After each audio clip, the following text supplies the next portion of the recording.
छात्रों, कल हमने हिंदी की कक्षा में पाठ नंबर 4 देश की आन बान शान हमारा तिरंगा का पार्ट 1 पढ़ा था, जिसमें हमने यह जाना कि हर देश के कुछ चिन्ह होते हैं जो उसके सम्मान का प्रतीक होते हैं।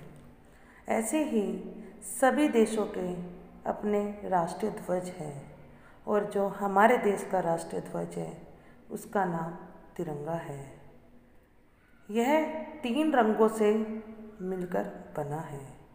जो पहला रंग है वह केसरिया है, दूसरा रंग सफ़ेद और तीसरा रंग हरा है।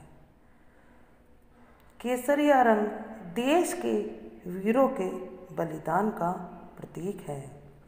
बीच में सफ़ेद रंग देश की शांति, सत्य और ज्ञान का प्रतीक है।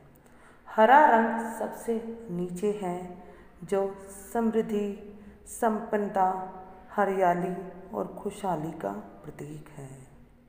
सफ़ेद रंग के बीच में एक अशोक चक्र बना है जो वाराणसी के निकट सारनाथ में से लिया गया है।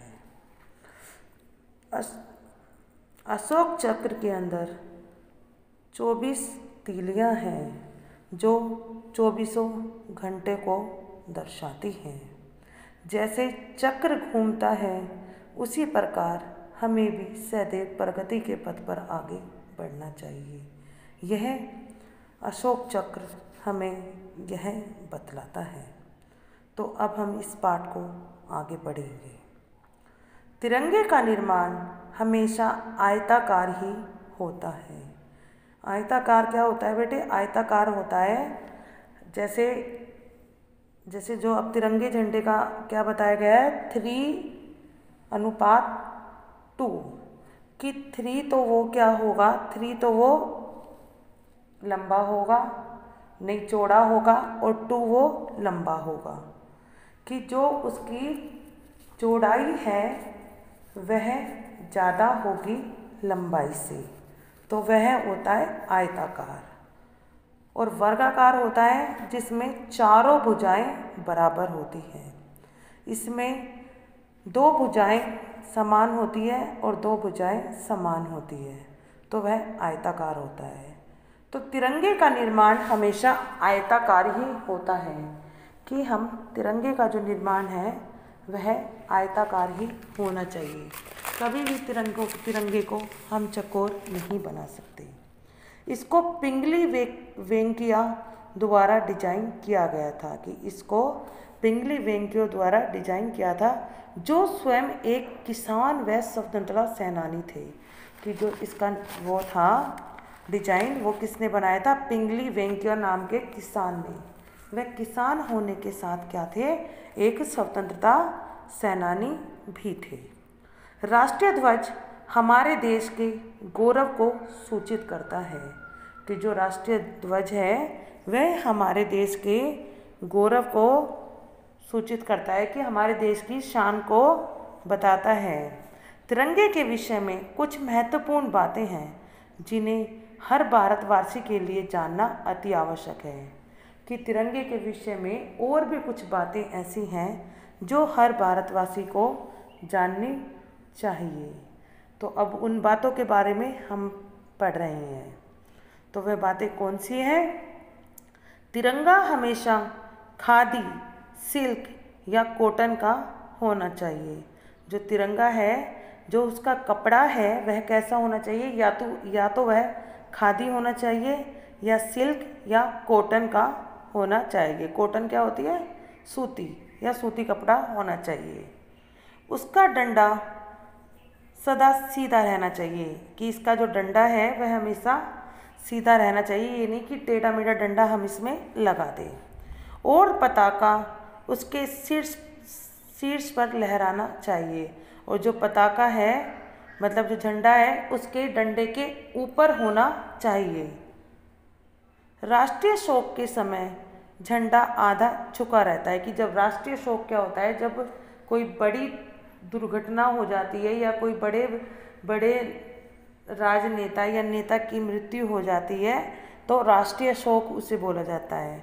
तो उस समय जो झंडा होता है उसे आधा झुका दिया जाता है, कि झंडे को उतारा नहीं जाता लेकिन उसको झुका दिया जाता है कि वह लहराता नहीं है। फटे या क्षतिग्रस्त झंडे को नहीं फहराया जा सकता। कि अगर झंडा कहीं से फटा हुआ है या और कोई उसमें खराबी है तो उसको नहीं फहराया जा सकता, कि उसे हम फहरा नहीं सकते। नहीं यह कोई सजावट का सामान है, कि यह कोई सजावट का सामान भी नहीं है कि हम इसे घर में सजाने के लिए रख दे। जमीन पर झंडा कभी नहीं छूना चाहिए। कि जो झंडा है, जो हमारे राष्ट्रीय गौरव का प्रतीक है, वह कभी भी धरती को छूना नहीं चाहिए। जब तिरंगा फट जाए या रंग खराब हो जाए तो उसे जल समाधि दे दी जाती है।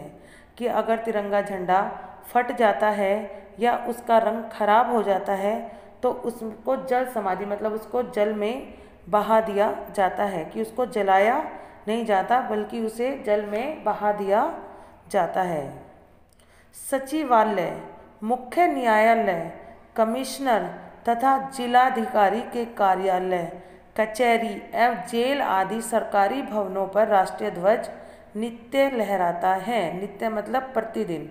कि वहाँ पर जो भी सरकारी भवन है उनके ऊपर जो ध्वज है वो फहराया जाता है, चाहे वह मुख्य न्यायालय हो। न्यायालय क्या होता है बेटे? जैसे कोर्ट, जहाँ पर सुनवाई होती है। सचिवालय, कमिश्नर, कचहरी, जेल आदि पर ये जो राष्ट्रीय ध्वज है वह पर लगा रहता है और वह रोजाना मतलब लहराता है। राष्ट्रीय पर्वों पर, राष्ट्रीय पर्व क्या होते हैं? राष्ट्रीय पर्व होते हैं जिन्हें सभी देश के लोग इकट्ठे मिलकर बनाते हैं, जैसे 26 जनवरी, 15 अगस्त। इन पर सार्वजनिक स्थानों तथा कार्यालयों पर भी राष्ट्रीय ध्वज फहराया जाता है। सार्वजनिक स्थानों जैसे किसी कहीं पर कोई समारोह हो रहा है तो वहाँ पर भी हम फहराते हैं। आपने देखा होगा हमारे स्कूल में भी जो है राष्ट्रीय ध्वज फहराया जाता है 15 अगस्त और 26 जनवरी को। तो ये राष्ट्रीय ध्वज फहराया जाता है इन दिनों पर।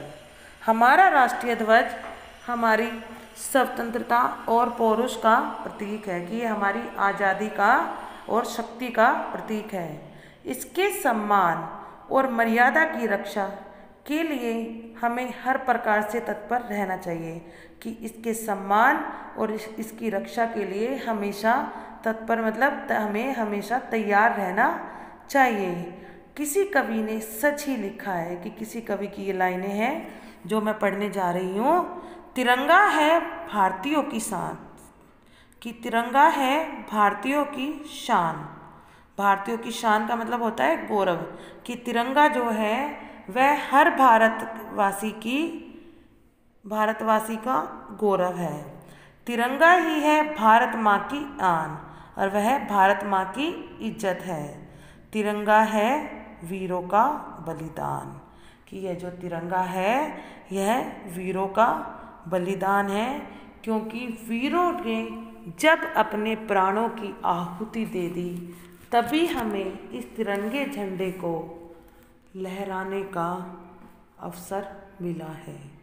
नहीं तो जब हमारा देश गुलाम था तो उस समय यहाँ पर ब्रिटिश अंग्रेज़ों का झंडा ही लहराया जाता था। तो वीरों के बलिदान के कारण ही हमारा देश आज़ाद हुआ और आज हमें यह गौरव प्राप्त है कि हम अपना राष्ट्रीय ध्वज फहरा सकते हैं।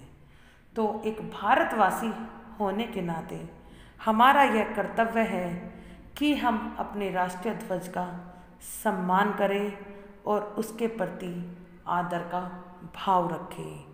और अगर हमें कोई व्यक्ति ऐसा दिखाई देता है जो राष्ट्रीय ध्वज का सम्मान नहीं कर रहा है तो हमारा कर्तव्य है कि हम उसे भी समझाएं और उसके मन में भी देशभक्ति की भावना को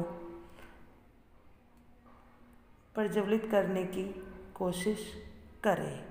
तो जो ये आपका पाठ है बेटे, देश की आन बान शान, हमारा तिरंगा, आज समाप्त होता है। और मैं आशा करती हूँ कि पाठ को पढ़कर भी आपके मन में भी देशभक्ति की भावना जागृत हो गई होगी। धन्यवाद। अब हम आपसे अगली कक्षा में मिलेंगे।